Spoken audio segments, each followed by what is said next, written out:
What I've done is I've gone through, I'm going to show you a few extra or new things today. Not necessarily that new, but just sort of looking through some of those viewport setting modes and show you a couple of things that are kind of handy here and there. And so related to that, I was just going to maybe go through and show you a couple of things, right? Here's just a quick export of a line drawing with no background. So I'll show you how you can export that out from Rhino really quickly. Here's the quick just sort of render mode, right? I'll be using Arctic settings for that. I did a Make 2D, which basically takes this three-dimensional model, looks at all the edges, creates an axon drawing that's flattened out for me on the XY plane. I'll show you the limitations of that. I did that and it took about 5 minutes or so, which is less time than I expected it to. But I'll show you some of the issues with this, particularly when we have such a dense model. Oh, and I did the exact same thing, but with the exploded out version, right? So here's a line drawing with the transparent background, and then here's that. So I'll just quickly show you what I did to get these. Let's see, there's the axon model. I'll open that up. Just like the other day, I took some copies of the space frame I burnt, or sorry, not burnt, baked. I like to bake things, I don't like to burn things. Baked some of the surface geometry and some of the construction geometry into the scene, right? Pulled them apart as a sort of exploded axon. And right now I have a particular viewport mode on for my axon, my parallel viewport.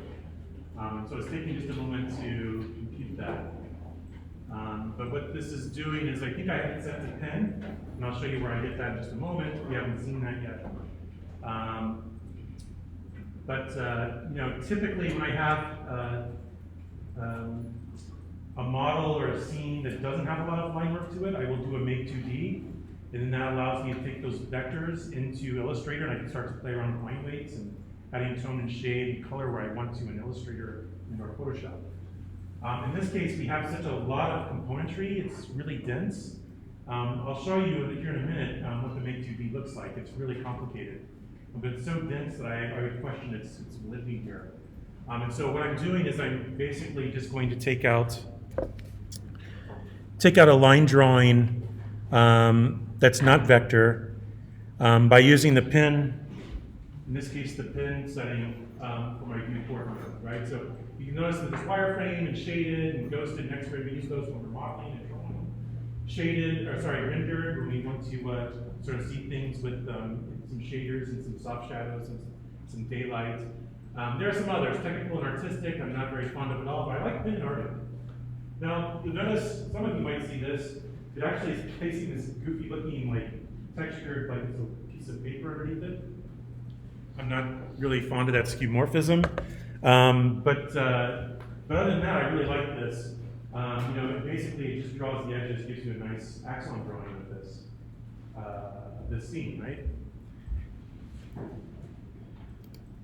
And so again, I'm just making sure that I'm set view, isometric. In this case, I think I picked southeast, so I'm making sure that that's set to the perfect view. And I'm ready to export this out. Just like we do with the soft shadowed rendering in rendered mode, we can go here to view, pull down, capture to file. I really despise sort of thinking about this as like a digital line drawing, like with some sort of paper with two watercolor paper or something underneath. It's ridiculous. Transparent background's checked, right? So I'm ready to export this bad boy out as a PNG with no background. And that's exactly what I'll do. I'll make sure I save this file type PNG, give it a name, and save it. And that's essentially what I did for this. Let's see, right? So this is just a preview in the Mac image preview app. So you can see there's the transparent background. It's really just the lines and curves. Okay. If I go one below that, I get Arctic, right? Which is kind of like the soft shadow. So if I had shaders on here, I think I could do Arctic and sort of cut those out really quickly and just do a sort of white plane model rendering. A couple things you'll notice is that it does have some shadows on this ground plane, but I am going to tell it a transparent background again. save it out as a PNG, preserve that alpha channel. This is very similar to your soft shadow rendering anyway. I just thought I would show you this mode as well. I will show you all again also if there's something on here. If I go to Tools Options and I go all the way down to the left here, View and Display Modes, there are settings for each of these that you can begin to turn on and off. So if you're want to say, oh man, I have all these curves and lines, I want those to render out as well in Arctic mode, then you can toggle those on and off. And if you ever get into trouble and something doesn't look right afterwards, you can always go back and say restore defaults and it turns it back to normal. Right, so, just as an FYI, if you're curious about that. So again, with Arctic, or maybe even with rendered mode, I'm just going to go ahead and capture this out. And I'll show you a few things that I'll do in Photoshop to these. Again, just sort of changing it up a little bit and streamlining some things from what I showed you on Monday. So here I can say transparent background, make sure the viewport is the correct one that I'm exporting out. And save that as a file type PNG and save that, that file as well, which is what you get here, right? Again, transparent background. It still has that shadow as a sort of translucent gray sort of shadow being cast on a sort of hypothetical or fictional ground plane that's not even there. So if you like that idea of this thing sort of floating in white and then suddenly casting a shadow on a sort of all white surface that blends in, and that's the sort of tool of choice. And I'll show you how you can sort of fudge some of these things or remove that shadow if it looks goofy once you put it on your board. Okay. Also, really quickly, I promised you I would do a Make 2D. I think I did it for at least one model here. So if I select all of this stuff, again, in the same view, haven't moved the view at all, right? Same viewport size and everything else. I can select this stuff and I can type in the command make, M-A-K-E, 2D. And what that's going to do is it's going to ask, okay, here are a bunch of settings. The active viewport is parallel. Rhino assumes that you want to take this out and bring it and smash it up into a line drawing with actually all the lines drawn as vectors and curves. You can bring that into Illustrator. And so I'll show you really quickly. I turned off tangent edges and hidden lines because there's just too much there anyway. I kept viewport rectangle on. What that'll do is it'll also, in the 5-dot drawing, draw the viewport edge. And that makes it a lot easier to line this up with, let's say, a rendering that we want to underlay underneath if we wanted to do that. But I'm going to turn off everything that I don't need. I'm going to turn Scene Silhouette on. What that does is that takes all the sort of curves around the edges, the space beyond, it puts those on their own layers so you can beef up the line weight if you want to use that sort of line weight strategy. I did this before class with only this part, not these parts. It took about 5 minutes or so. I was actually surprised. Like it sort of climbs up to about 95%, that last 5% where it does all its magic, and it sort of stood there for about 3 minutes until I finally turned something out. Let me just show you what that looks like. But I can hit OK. When that happens, then it basically, and if you look in your top view on the XY plane, with that 0, 0, 0 origin, it pops out a new drawing for you. And that drawing actually is broken down into different layers, right? Why don't I actually do that? I can always show you the example while we wait for this. So what it's doing is it's doing that just now, and you'll see that there's a progress bar down here. Right now it's at the 0. We'll see how long that takes. It should climb. Once it starts to climb, it should climb fairly decently until that last 5-10% or so. It starts to slow down again. But in the spirit of cooking show, I'll just show you what that looks like when it spits it out. Right, it looks like this. Not a big surprise here. So you can see all of these lines and curves that I drew are in Illustrator, and they're still using the layer colors that were there. In fact, in Illustrator, if I go to layers, it preserved all the layers from Rhino and kept things on the right layers, right? And so I have this viewport rectangle, I have scene silhouette curves, and I have the visible curves. I don't recommend necessarily going this route again. It gets really dense with the line drawing. I would question its value at this point. Again, if there's something more simple, and you want to turn that into vector set of diagrams, that's where this thing really comes in handy. But I will just do this really quickly. I'll just take the visible curves. I'm going to set their stroke color. Right now it's a bunch of different colors because they were on different layers. Just set them to black. I'll turn their line weight down to something ridiculous like 0.05 or something, right? And just make them really light. I'll do the same with the silhouette curves. Turn them to black, and I will make them less light, but still lighter, like maybe 0.25, right? Now, the problem here is that you can also see that there is silhouette curves on the inside of this lattice, right where there's space beyond. And so there's a lot of like cleanup to do here. Again, I would question whether it's worth it in the end. I don't think it is for you guys with this exercise. So I just wanted to show you that, that's what that Make 2D looks like. If you haven't done that, you get that flattened drawing in Rhino. Looks like it's at 97%. Let's see if it takes pops this out for the next few minutes. But essentially, you'll see basically a new drawing on this top view of the XY thing. And then keeping that selected, I can go to File, pull down and say Export Selected. I can export that drawing out directly as an Illustrator file, so that it's really easy to open that as an Illustrator. It preserves all the layers and all the colors and things like that. So whatever layer you can set it to, that's it. Still going, it's at 98%. See, it's ticking upwards, but it's really kind of slow. So I'll let that keep going. I don't want that to stop us from checking out some of those things that we exported out earlier, right? So let me just show you, let's see. I have this line drawing and this rendered export, right? Okay, yeah, here's that Arctic export, like basically just a soft shadow rendering.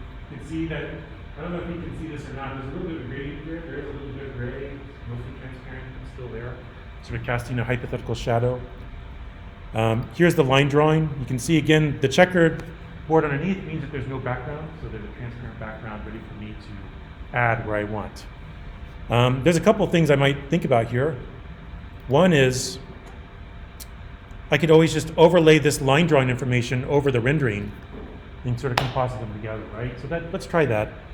I'll go ahead and select all and copy. So Control A, Control C, and I'll come to this one and say Control V.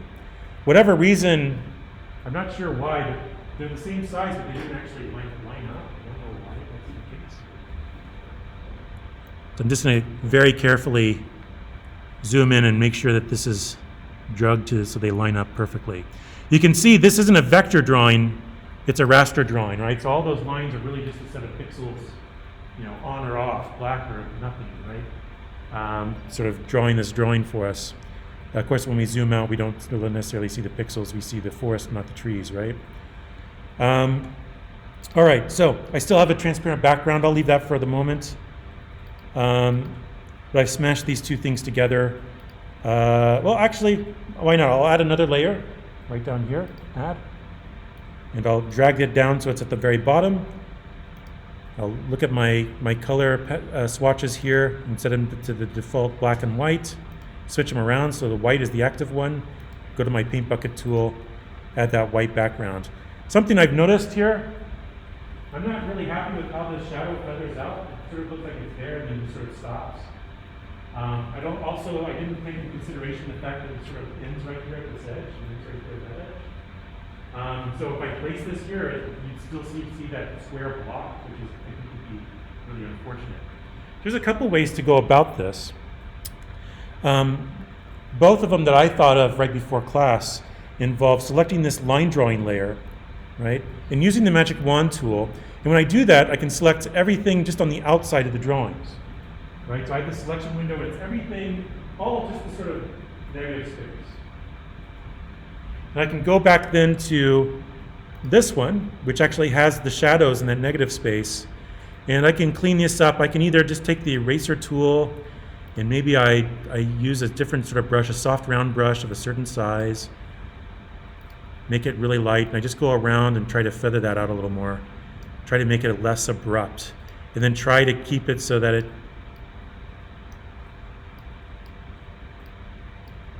doesn't actually hit this edge and stop abruptly as well, right?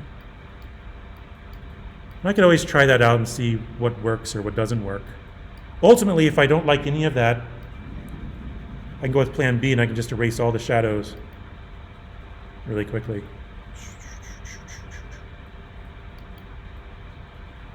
You just want to make sure that you get everything, right? Either way. In this case, I also noticed that my line drawing is quite dark and dense right here. Have you guys noticed that? So I might just take that layer and drop it down a bit in opacity. Right. You know, if it's still too dark, I might also take this one and drop it down in opacity. What I don't want is something that's like everything looks normal and then suddenly there's a big black blob of blue, black ink everywhere, right? It's like suddenly my eye is drawn to this thing. It doesn't look really intentional or really nice. So just sort of playing around and adjusting those things. You know, ultimately, whenever you have a bunch of lines that are really dense and close together, it's going to look darker, right? So it's ironic when you guys are drawing stuff for your studios. You know, some of the things that popped out immediately, window frames, because you start to get double and triple lines in places that are really close together, starts to beef up those line, you know, almost looks like you adjust the line weights. So always adjust those down if that's not the thing that you want people to see. Stair railings, right, there's lots of little details. Sometimes those things, you know, they start to really pop off the screen, and they're probably the most inconsequential thing you've drawn. Again, making sure that the visual emphasis is in the right place is key. I actually want people to notice all the density here, but it's a little too dark, so I'm going to tone that down a bit. If I like this, I could always, you know, save as PSD. That way I can always open it up and readjust layers if I want to. I could always save as just a quick flattened JPEG, right, by saving this JPEG, and then pop that into my Illustrator file. Right, so. There are other things you can do. I'm going back to this line drawing, and I can add another layer and maybe so it's a little easier for you to see. There we go. Boom. All right. But mainly the same thing. You know, I go back to this line drawing, and I'm going to basically select all the negative space around the outside of the drawings. There's negative space inside the drawing, but it's not going to capture that unless I say non-contiguous. Right? Maybe then I can actually do that. Yeah. Okay, but I'm just going to say contiguous. You know, and really, I don't necessarily recommend that everybody do this, but if you're wondering, right, let's say there's a particular aesthetic you're exploring, limited use of color or just off-white, and so just trying to sort of differentiate from the sort of white background, from the white paper. If I select everything that's outside the drawing, I can then go to select and then sort of inverse selection. Now I have just everything inside the drawing selected. Underneath this layer, I can add another layer, right? Above the white background layer, but below the drawing layer. And I can actually begin to, you know, maybe I pull out a particular prominent color in my rendering, my perspective, and then maybe tone it down here. So let's say I had wood and some oranges and golds. Maybe there's a way just to make a slight off-white here, kind of desaturated as a gray, just a little bit of warmth to it. And then underneath this, well, that's maybe even more than I would ever want. It's a little too vibrant. So I can always adjust that, or I can just turn down its opacity just to make it pop just a little more, right? Sort of fine-tune things. That's assuming that, you know, you have something in mind in particular, right? So you can begin to play around with this stuff. Again, it's all about taking those views, so you get to bring things out of Rhino and into Illustrator and Photoshop. They all line up with all in the right position.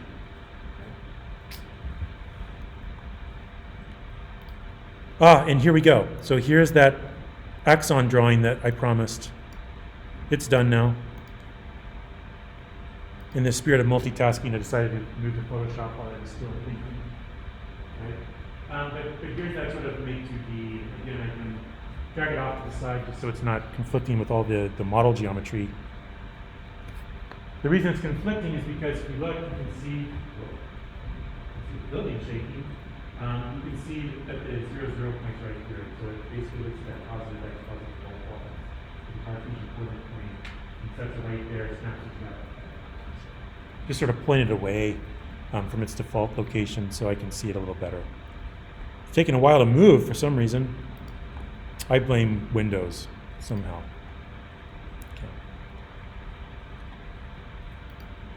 Okay. Ultimately, if I want this to be darker, but I don't like the tan, I can always desaturate it.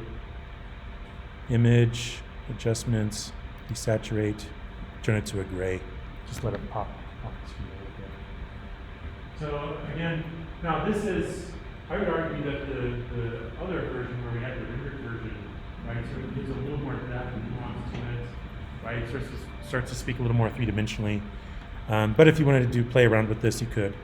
I've seen folks where they do more of a sort of a vector graphic idea, and so if you have like certain faces going in this direction of the axon for a certain gray, and then certain faces in this part of the axon where this is like a darker gray, right, and the stuff horizontal in the axon is a super light gray, right, they can begin to play around with those sorts of effects. Yeah, so anyway, just sort of throwing that out there for you.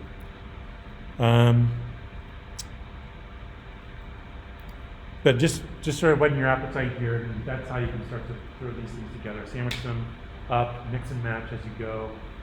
What I do recommend is you always have your Illustrator file up to work on and sort of throw things together and start to sort of, is this the right scale? Does this and this go together? Maybe that helps you begin to make decisions back in Photoshop or Rhino. You know, how things are formatted in the end in order to look like a cohesive presentation board. Let me just open up this poster test, right? Really quickly, because I didn't record this the last time, I will again show you really quickly how I got this Grasshopper screen capture if you need that, if you decide to go with that. I just hit escape to get out of this command, and I wonder if I just accidentally escaped out of the screen recording. It's annoying that that button does it twice. Well, I was going to, but Rhino, just Windows in general is not responding. That's great. Darn you, Windows.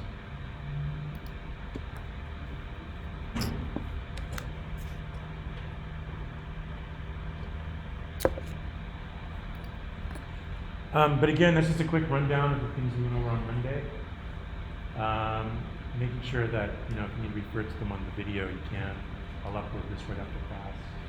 I wanted to honor, you know, the fact that, you know, I said this is a work day, so if you're just cranking away, go for it. I understand that there's a big studio deadline on Friday. So if you just want to, like, you know, run and hide and go somewhere else and work on that, that's fine as well. Let's call it early. But I'm here to help if you want to work on 367. And at this point, I think I will wrap up the recording.